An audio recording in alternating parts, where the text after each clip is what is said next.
the predominant message that we get about Jesus in our culture is a kid's message or a shallow message.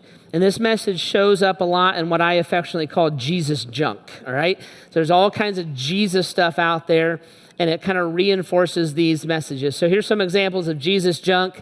This is a Jesus coffee mug. All I need today is a little bit of coffee and a whole lot of Jesus. That is a deep theological truth, one of the core doctrines of the Church of Jesus Christ, right? And we would talk about that a lot. Like, I just need a little bit of Jesus in my life, and my day will go the way that I want it to go. Here's another example of it. These are some of my favorites. These have actually led thousands of people to Jesus Christ, these messages of the gospel, right?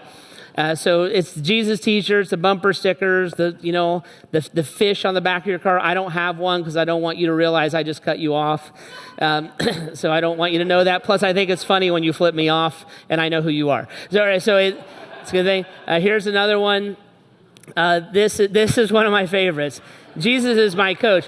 There is so much right about this because most ancient Middle Eastern men were pale with blue eyes and blonde hair and loved baseball. So it's a very accurate illustration of Jesus, and that's what he does. He helps you keep your elbow up so you swing level, all right?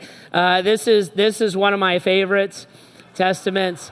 You don't have to share Christ with anybody verbally. You can breathe the word of the Lord onto them.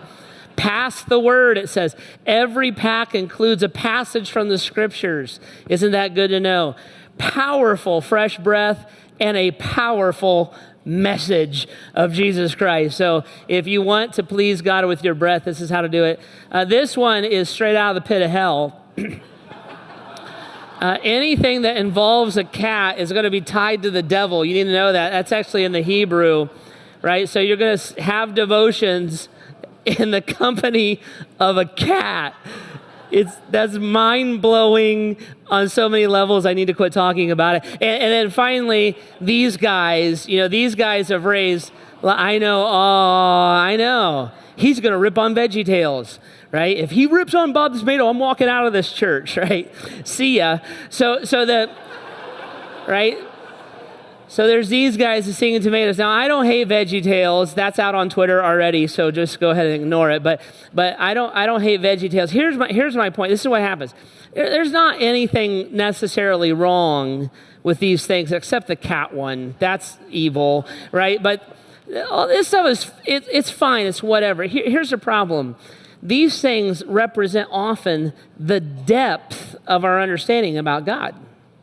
Like it's fairly common that, like, I know about Noah's Ark, and I know about Moses, and I know about Joshua and the Battle of Jericho, and I know that David fought a giant pickle, and that is the depth of my understanding about God. It's a shallow or a childish understanding.